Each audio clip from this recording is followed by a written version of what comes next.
मोदी, नरेंद्र मोदी जो है वो बेवफा है, अमित शाह जो है वो बेवफा है। यानी इन सबको जो है यूपी चुनाव के दौरान यूपी के अलावा कुछ नहीं सूझ रहा। यानी वो कहते हैं कि छात्र जो है वो, हम कहते हैं यूक्रेन में फंसे हुए हैं, और मोदी जी कहते हैं मैं यूपी में फंसा हुआ हूँ। दुनिया का सबसे बड़ा गुंडा कौन है? पहले हम मानते थे शी जिनपिंग जो है वो जो है गुंडा उभरता हुआ है, और बाइडन जो है वो अमेरिका का पुराना गुंडा है। तो दो गुंडों के बीच में दुनिया बटी थी। अचानक उनके बीच में जो है हम देखेंगे कि पुतिन साहब आ गए और उन्होंने सिद्ध कर दिया कि ये दोनों छोटे हैं, मैं सबसे बड़ा गुंडा हूं। तो आज के समय में प्लेनेट जिसे हम अर्थ कहते हैं उसका जो सबसे बड़ा गुंडा है वो पुतिन है। पुतिन के साथ कौन है? शी जिनपिंग है। तो शी जिनपिंग और पुतिन ये दोनों मिल जाएं तो अमेरिका की घिघी बन जाए, अब बन गई।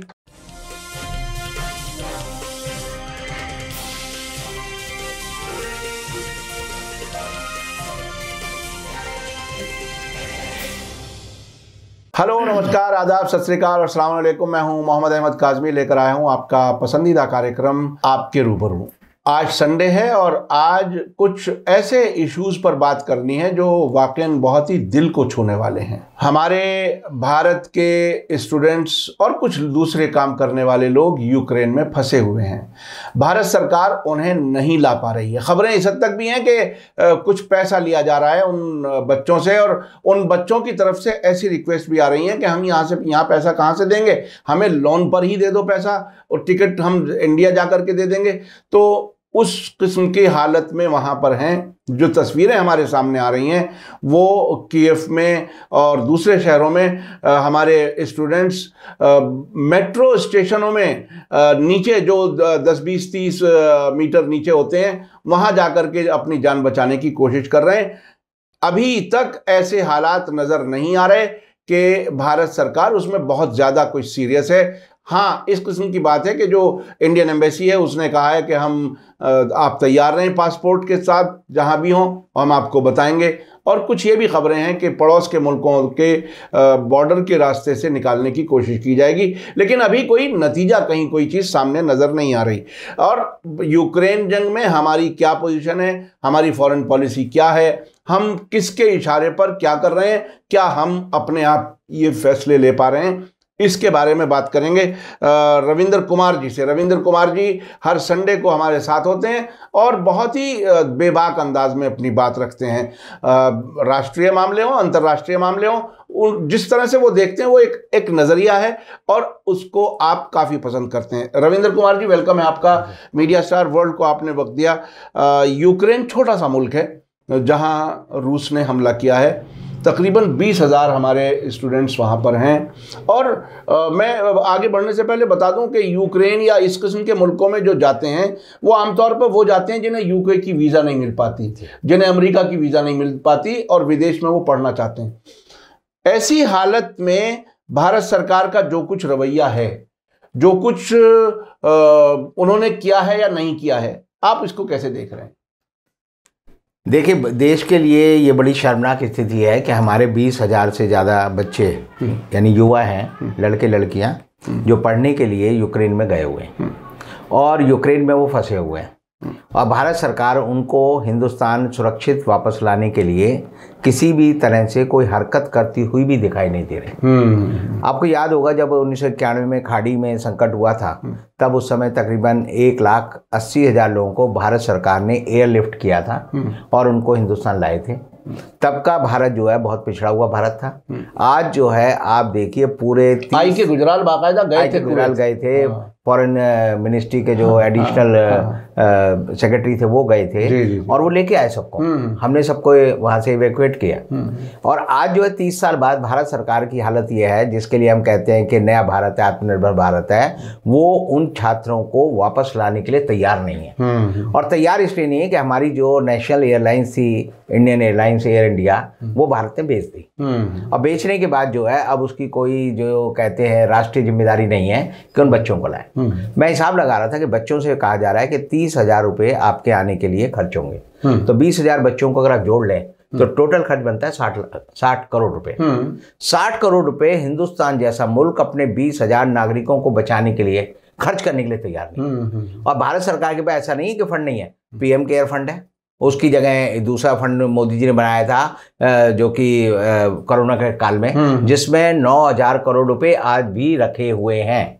आप देखिए 9,000 करोड़ रुपए जो है पीएम केयर फंड में होने के बावजूद प्रधानमंत्री 40 या 60 करोड़ रुपए बच्चों को लाने के लिए खर्च नहीं कर रहे, तो पीएम केयर फंड बना किस लिए? जी जी जी। अगर आप लोगों को जान बचाने के लिए, उनके सम्मान को बचाने के लिए, उनसे जो भावनात्मक उसके परिवारों को जो दुख हो रहा है उससे बचाने के लिए पीएम केयर फंड का खर्चा नहीं कर रहे, तो क्या यूपी चुनाव में खर्च करने के लिए आपने पीएम केयर फंड बनाया? तो एक तरह से समझिए भारत सरकार की बेईमानी इससे पूरी तरह से पर्दाफाश हो गई। और दूसरी बात मैं आपको कहना चाहूंगा कि एक मुहिम टाइप चल रही थी एक समय में, आपने देखा होगा कि 10 रुपए के नोट पे किसी आशिक ने लिख दिया कि सोनम गुप्ता बेवफा है। और वो इतना चला कि मिलियंस में बिलियंस में वो चलता रहा कि सोनम गुप्ता बेवफा है। आप देखिए अगर सोनम गुप्ता बेवफा वाली बात चल सकती है तो आप आज के समय कह सकते हैं कि टाटा के रतन टाटा का जो ग्रुप है वो जो है पूरी तरह बेवफा है। बच्चों को लाने के लिए इतनी बड़ी एयरलाइंस पे कब्जा कर लिया, लेकिन वो उनका किराया माफ करने के लिए तैयार नहीं। इतने सस्ते पैसे में कि जो बंबई में एक बिल्डिंग है उसकी कीमत कहीं ज्यादा पूरा एयर इंडिया उन्होंने खा लिया। वही तो मैं कह रहा हूं, यानी हजारों करोड़ रुपए की एयर इंडिया को हड़प लिया और वो 60 करोड़ रुपए भारत सरकार नहीं दे रही तो वो आके कहता। यानी टाटा तो अपने बारे में मानता है अपने को कि मैं देश के हित में काम करता हूं, तो कोई भी छोटे से छोटा इंडस्ट्री जो है 60 करोड़ रुपए दे सकता है। और सोशल रिस्पॉन्सिबिलिटी कानून के हिसाब से भी है। वो CSR फंड तो खा जाते हैं। यानी ये CSR फंड अगर देखें तो वो कानूनन जो है 12% जो है गवर्नमेंट जो उनका कंपनी का प्रॉफिट होता है कहीं उन्हें इन्वेस्ट करना होता है, तो CSR फंड से ही देते। बिल्कुल। लेकिन आप समझिए टाटा बेवफा है, एयर इंडिया बेवफा है, नरेंद्र मोदी जो है वो बेवफा है, अमित शाह जो है वो बेवफा है। यानी इन सबको जो है यूपी चुनाव के दौरान यूपी के अलावा कुछ नहीं सूझ रहा। यानी वो कहते हैं कि छात्र जो है वो हम कहते हैं यूक्रेन में फंसे हुए हैं और मोदी जी कहते हैं मैं यूपी में फंसा हुआ हूं। वो हरदोई पहुंच जा रहे हैं। हरदोई का उनकी यानी लगता है कि वो एक तरह से ऐसा ना हो कि अभी तक, लेकिन उन्होंने ये बयान नहीं दिया कि हरदोई से मेरा पुराना नाता है, बचपन में मैं यहाँ कर जो है गंगा में और यहाँ पर जो है नहाया करता था। तो आप समझिए पूरी सरकार जो है इस समय दिशाहीन है। और एक बात एक याद करिए आप कि जब चीन ने हिंदुस्तान में घुसने की कोशिश की, जब मोदी जी ने कहा ना कोई आया है ना कोई यहाँ आकर बैठा है, मोदी जी ने इस तरह का बयान दिया, तो उस समय के बाद जो देश में दो बड़े चर्चित आदमी थे। एक तो थे मिस्टर डोभाल। डोभाल का आता था जी ये आदमी जो है जेम्स बॉन्ड है, पूरी दुनिया की राजनीति को मोशे दोयन की तरह बदल देगा। हाँ वो बिल्कुल, अब वो गायब है। वो गायब है। यानी कहाँ है अजीत डोभाल? आपने उसका नाम नहीं देखा होगा, आपने उसकी हरकतें नहीं देखी होगी। इतना बड़ा संकट देश पर चल रहा है, भारत की चीन से लड़ाई सीमाओं पर चल रही है, भारत के संबंध जो है पाकिस्तान से खराब है, डोभाल साहब गायब है। और एक दूसरे थे जनरल बिपिन रावत, उन्हें तो अगर भगवान ने उठा लिया, लेकिन हो सकता है वो होते तो शायद कोई सबक सिखाते यूक्रेन को या चीन को या किसी और को, वो भी नहीं है हमारे बीच में। तो आप देखिए मोदी जी की पूरी विदेश नीति, मोदी जी की पूरी सामरिक रणनीति दो ही लोगों के कंधे पर थी। जैसे हनुमान जी के कंधे पे हम देखते हैं ना, एक कंधे पे राम जी बैठे हैं, एक पे लक्ष्मण जी बैठे हैं और हनुमान जी चले जा रहे हैं। तो मोदी जी हनुमान जी है, उनके कंधे पे एक राम थे, वो थे अजीत डोभाल, वो गायब है। और दूसरे थे जनरल बिपिन रावत, वो गायब है। तो हिंदुस्तान इस समय जो है कौन चला रहा है, कौन तय कर रहा है हिंदुस्तान की रणनीति, कौन तय कर रहा है कि हिंदुस्तान विदेश नीति में क्या करे, कुछ नहीं पता चल रहा। अच्छा, एक खबर मैंने बड़ी अच्छी पढ़ी, मैं 3 घंटे तक देखता रहा कि यूक्रेन संकट को लेकर मोदी जी और निर्मला सीतारमण में गंभीर बातचीत चल रही है। अच्छा, वो गंभीर भी कहना जरूरी है। वो गंभीर, बड़ी गंभीर। मैं तो बड़ा परेशान हुआ, तभी मुझे एक चुटकुला मैं सुनाता हूँ, वो मेरा सबसे प्रिय चुटकुला है, वो याद आ गया। जी जी जी। वो ये याद आया कि एक चुन्नू था, वो 3 साल का बच्चा था, वो अपने भाई को चिट्ठी लिख रहा था, मुन्नू को। मुन्नू था 2 साल का। तो बाप ने उससे पूछा, बेटा चुन्नू तू कर क्या रहा है? तो उसने कहा मुन्नू को चिट्ठी लिख रहा हूँ। उसने कहा तेरे को चिट्ठी लिखनी आती है? तो उसे बच्चे ने जवाब दिया, मुन्नू को पढ़नी आती है। ये बात, तो ये बातचीत हो रही थी निर्मला सीतारमण में यानी और मोदी जी में। यानी न कहने वाले को पता क्या है और न सुनने वाले को कुछ, बस ये है, कुछ चल रहा है, कुछ घालमेल चल रहा है। दूर से अगर आप फोटो लो तो लगेगा कि कुछ बातचीत, गंभीर बात चल रही है। हाँ, तो ये देखिए गंभीर बातचीत। हाँ नहीं साहब, एक और भी खबर थी, शायद उसका आपने जिक्र नहीं किया। पुतिन साहब को उन्होंने फोन किया है, हमारे मोदी जी ने। तो ये आया कि पुतिन ने फोन नहीं उठाया। अच्छा, पुतिन फोन बंद था। अच्छा अच्छा अच्छा, ये देखिए, ये वाली बात तो नहीं आई मीडिया में। नहीं, यही बात तो असली आई कि मोदी जी ने तो पुतिन को फोन किया, लेकिन पुतिन का फोन जो है मिला नहीं। हाँ, मिला नहीं, फोन नहीं मिला। देखिए ये बहुत ही अच्छा, जब दो राष्ट्राध्यक्षों के बीच में फोन पर बात होती है, वो सिर्फ दो डायरेक्ट ऐसी थोड़ी मिला के बात कर लेते हैं, हॉटलाइन है उसमें। अच्छा, हाँ। नहीं, आपको ये जितने खबर फैलाने वाले हैं, खबरचियों को नहीं पता कि इंडिया और मॉस्को के बीच में हॉटलाइन है, इंडिया और बाइडेन के बीच में हॉटलाइन है। लेकिन उनके बीच में कुछ अफसरान भी तो काम करते हैं, एक दूसरे को कोऑर्डिनेट। हॉटलाइन तो होती है कि मोबाइल रखा है, आपने फोन रखा है, उठाया, बटन दबाया और तुरंत सुनाई देगा। हाँ। तो ये जो बीच वाले कहानी उड़ाते हैं ना कि मोदी जी ने पुतिन को फोन किया और फोन बंद था, तो हॉटलाइन लगी हुई है भाई। इनको इतनी भी अपडेट नहीं है, नॉलेज नहीं है कि हमारे और पुतिन के बीच में हॉटलाइन है और मोदी जी और जो बाइडेन के बीच में हॉटलाइन है। तो मोदी जी का तो बड़ा आसान काम है, एक फोन से उठाया, हाँ भाई पुतिन, हाँ भाई बाइडन, लो बात करो। जैसे हम अपने आजकल करते हैं, कॉन्फ्रेंस करा देते, कॉन्फ्रेंस कॉल हो जाती तीनों की। तो मोदी जी ये कर सकते थे, लेकिन मोदी जी को शायद उनके प्राइम मिनिस्टर दफ्तर में जो लोग हैं उन्होंने नहीं बताया कि जनाब आपके यहाँ हॉटलाइन मौजूद है, इसका इस्तेमाल करो। ये बहरहाल अंदर वाली बात आपने बता दी।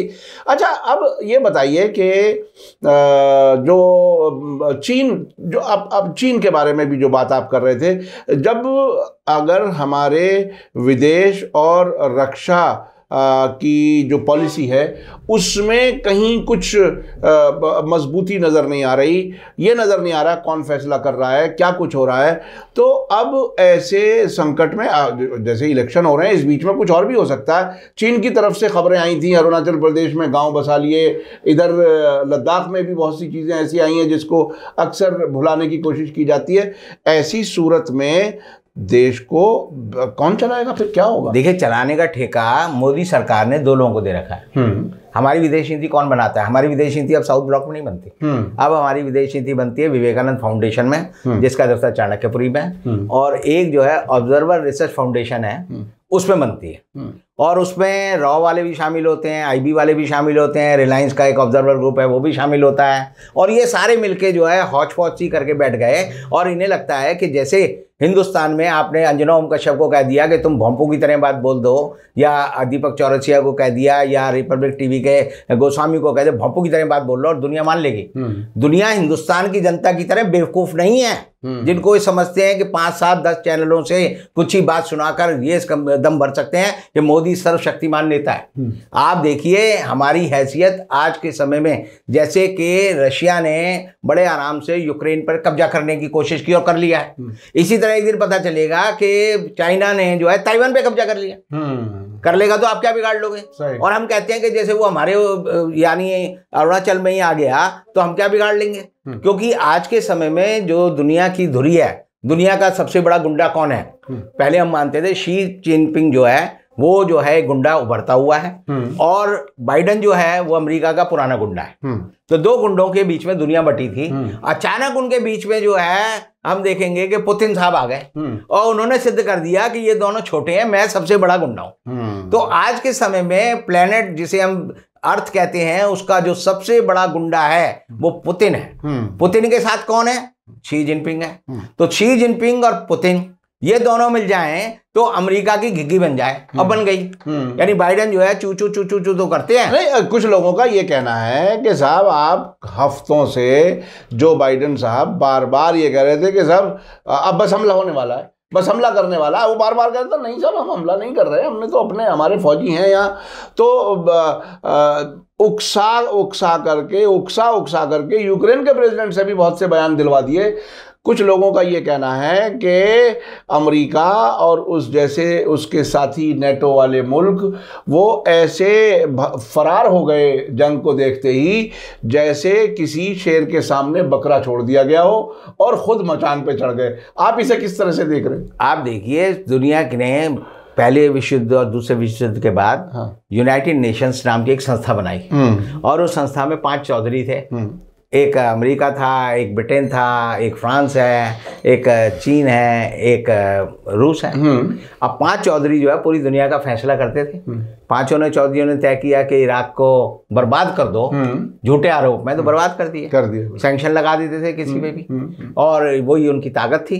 अब जो है जो गुंतारिस है, जो कि यूनाइटेड नेशन का जो है जनरल सेक्रेटरी जनरल है, वो बड़े हताश स्वरों में कह रहा है कि हम क्या करें, हमारे हाथ में कुछ नहीं है, हमारी कोई सुनता नहीं। भाई अगर तुम्हारी कोई सुनता नहीं तो अपनी बोरिया बिस्तर बंद करो। क्यों यूएनओ के नाम पर और WHO के नाम पर और यूनिसेफ के नाम पर लोगों को बेवकूफ बना रहे हैं? और क्यों दुनिया भर का फंड बर्बाद कर रहे हो? फंड बर्बाद करते हो, चौधराहट करते हो, लोगों को कहते हो, जैसे मेरे जैसा आप जैसा आदमी है, अगर कोई बात डाल दे फेसबुक पे तो WHO ने कहा है कि भाई कोरोना के खिलाफ आप नहीं छापोगे तो वो आपको ब्लॉक कर देता है। जी जी बिल्कुल। तो यानी कि इनकी दादागिरी सब चल रही है ये, लेकिन ये दादा पता चले कि इनके जो टांगों में भी जान नहीं है, हाथों में भी जान नहीं है, सिर्फ ये जवानी जमा खर्ची करने वाले दादा नहीं। इसमें एक पहलू और आ रहा है, 5 बदमाश इकट्ठे होकर के, जैसे कि आपने कहा कि सारे इकट्ठे हो गए यूनाइटेड नेशन में और उनको वीटो पावर है।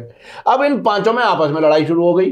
अब वहां पर जहां दूसरे मुल्कों के खिलाफ वोट दे करके जहां जो चाहते थे कर लेते थे, अब रूस अपने खिलाफ आने वाले रेजोल्यूशन में वीटो कर रहा है, यानी वही तो एक्यूज है और वही जज है। और इस समय सिक्योरिटी काउंसिल का जो वो अध्यक्ष है, जो हर महीने बनता है, वो रूसी है, वो रूसी है, खुद ही अध्यक्ष है, वो खुद ही वीटो कर रहा है। चीन उसके साथ है और भारत चीन की लाइन को फॉलो कर रहा है। ये हमारे पत्रकार नहीं बताते, हमारे अखबार नहीं बताते, हमारे अखबार तो बताते हैं भारत ने तय किया कि हम निष्पक्ष रहेंगे। भाई निष्पक्ष रहने के अलावा तुम कर ही क्या सकते हो? क्योंकि आज के दिन नेहरू के टाइम में हमने एक नेम जो नॉन अलाइंड मूवमेंट गुट निरपेक्ष आंदोलन खड़ा किया था, उसके हम अगुवा थे। 73 लोग थे, 73 देश थे जो हिंदुस्तान के साथ थे। तो उस नेम को सबसे पहले किसने रिडेंडेंट किया? अटल बिहारी वाजपेयी ने किया। अटल बिहारी वाजपेयी ने उसका कोई सम्मेलन नहीं बुलाया और मोदी जी के नाम तो उसका नाम ही नहीं है। तो हमारी कोई हैसियत ही दुनिया में नहीं रखी। इस जमाने में तो सार्क भी जाता रहा। सार्क तो हमने बंद कर दिया ना। जब मोदी जी आए तो उन्होंने कहा कि सार्क की बैठक जो लाहौर में होनी थी, उन्होंने कहा हम वहां नहीं करेंगे, रावलपिंडी में। तो सार्क की बैठक के बाद अगली बैठक कहाँ तय होगी? तो वहां उसका सेक्रेटरिएट जाता था। तो जो बैठक नहीं हुई तो सार्क को हमने खुद खत्म कर दिया। नहीं तो कम से कम हम 9 देशों के बीच में तो हम जो है नेता थे, उनके हम चौधरी थे, हम सबसे बड़ी ताकत थे। और अब तो सबसे ताल्लुकात खराब है तकरीबन। नहीं ताल्लुकात क्या, सब जगह हम घिरे हुए हैं, ना हमारी पाकिस्तान मानता। अब देखो आप इस संकट की घड़ी में इमरान खान जो है वो पुतिन से मिल रहा है। चीन हमारे खिलाफ है। म्यांमार में जो कुछ होता है उसमें हमारा कोई लेना देना नहीं। श्रीलंका में पूछता नहीं। तो कुल मिलाकर भारत की हालत यह है कि नेपाल भी हमें आंख दिखाता रहता है। तो मोदी जी ने ये जो थिंक टैंक है, जो अजीत डोभाल साहब हैं, जिन्होंने बड़े कलाकारी ढंग से हिंदुस्तान की हालत ऐसी कर दी है कि उन्होंने एक एक कर कर हमारी जो ताकत की चीज़ें थी, कभी हमारी पगड़ी कहीं उन्होंने गायब कर दी, कभी उन्होंने हमारे जो है तलवार छीन के कहीं गायब कर दी। अब हम नंगे की तरह खड़े हैं कि नंगा नहाएगा क्या और निचोड़ेगा क्या। तो भारत की विदेश नीति को मोदी जी ने पूरी तरह बर्बाद कर दिया है। और सिर्फ 2-4 चैनलों को अगर आप देखें तो लगेगा मोदी जी विश्व में सबसे ताकतवर ब्रह्मांड के नेता हैं। अदरवाइज मोदी जी की हैसियत यह है कि अभी जो है वो यूपी में जो है गांव-गांव जाकर जो है जाते हैं, बेचारी भीड़ नहीं आती रायबरेली। अरे साहब मुझे एक चीज बात याद आ गई। ANI जो इनकी बड़ी चहीती न्यूज़ एजेंसी है, अभी जब 2 दिन पहले ये बात खबर आई कि पुतिन से बात की है, तो उसके साथ साथ जैसे खबर के साथ ओपिनियन लगाते हैं ना, उसमें एक सेंटेंस फौरन ही लिखा कि world powers have appreciated Narendra Modi as a world leader, कुछ इस किस्म का सेंटेंस इस्तेमाल किया। तो ये अपने आप को दुनिया के सबसे बड़े लीडर के तौर पर भी प्रोजेक्ट करते हैं और असल मौके पर मिट्ठू बनते हैं और असल मौके पर गायब हो जाते हैं। आपको कोई सुन ही नहीं रहा। ANI को नहीं पता कि हॉटलाइन है। यानी हमारी बात सुन के ANI वालों को शर्म आएगी कि हम जो है वो स्मिता जो उनकी वो लीडर बनती है, जो मोदी जी का इंटरव्यू लेती है हर बार, उसको शर्म आएगी कि उसे यही नहीं पता कि हिंदुस्तान और रशिया के बीच में हॉटलाइन है, हिंदुस्तान और अमेरिका के बीच हॉटलाइन है। तो काय की ANI और काय की FANI, ये सारी फर्जी एजेंसियां हैं। ये बेचारे जो है अगर पत्रकारिता नहीं कर रहे होते तो मैं कह सकता हूँ मंडी हाउस के चौराहे पे मूंगफली बेच रहे होते। इनको पत्रकार मानना देश के भविष्य के साथ आप समझिए मजाक कर रहे हैं। तो ये पत्रकार नहीं है। ये बहुत बड़ी बात कही कि एक साहब तो इसे क्रिमिनल जर्नलिज्म भी कहते हैं। क्रिमिनल, ये तो देश को पतन में गर्त में ले जाने वाला जर्नलिज्म है। अच्छा, कुछ लोगों का शायद ये कहना है कि अब यूक्रेन जंग ऐसे टाइम पे हो गई जब सारे बीजेपी के नेता, प्रधानमंत्री भी उत्तर प्रदेश के इलेक्शन में लगे हुए हैं। अब बताइए, उत्तर प्रदेश इलेक्शन हारना तो बहुत बड़ा नुकसान होगा। ये यूक्रेन तो आगे पीछे भी होता रहेगा। ऐसा है जी, उत्तर प्रदेश में भी हालत इनकी बदतर है। अगर अच्छी होती तो चलो कुछ करते। अब तो हालत ये है कि वो एक पुरानी कहावत है कि रशिया में अगर जैसे सर्दी पड़े तो हिंदुस्तान के कामरेड जो है छींकने लगते थे। ये एक मजाक था। जी जी जी। तो अब मजाक ये है कि यूक्रेन का संकट हो रहा है और मोदी जी को फुर्सत नहीं मिल रही कि मैं जो है मऊ में या और दूसरी जगह या रायबरेली में या प्रयागराज में जो मीटिंग कर रहा हूं उसमें भीड़ को कैसे संबोधित करूं। मोदी जी ने कहा कि दुनिया में बड़ा संकट है, यूक्रेन पे जो है रशिया की फौज की तनातनी चल रही है, देश को ताकतवर होना चाहिए या नहीं। अब बताइए, कोई अकल की बात है? हाँ। इस सवाल का उससे क्या संबंध, और वहां की झगड़े का यूपी से क्या संबंध? तो मोदी जी कह रहे हैं कि देश का प्रधानमंत्री ताकतवर होना चाहिए। हाँ। उत्तर प्रदेश का मुख्यमंत्री ताकतवर होना चाहिए। अरे तुम्हारे कर्म तो कुकर्म है। हाँ। उनके बल पर तुम ताकतवर, क्या तुम्हारी खुद की ताकत नहीं है? अपने चेहरे को अगर मोदी जी या योगी जी या शाह सुबह रोज चेहरे पर देख लें शीशे में तो पता चल जाएगा जनाब का चेहरा उतरा हुआ क्यों है। क्योंकि जनाब ने कुछ किया ही नहीं। सिर्फ अगर आप सोचें कि अखबार में सप्लीमेंट में 4 पेज छपवा लें और कहें जी यूपी में लोगों को 20 लाख लोगों को रोजगार मिल गया, 4 लाख लोगों को रोजगार मिल गया, हर जगह गड्ढा मुक्त सड़कें हो गई,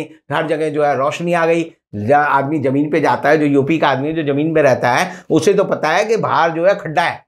आज भी मैं अपने आपके आने में देर हो गई कि मेरे घर के बाहर जो है दिल्ली जल बोर्ड ने ऐसे खड्डे कर दिए कि गाड़ी नहीं निकली।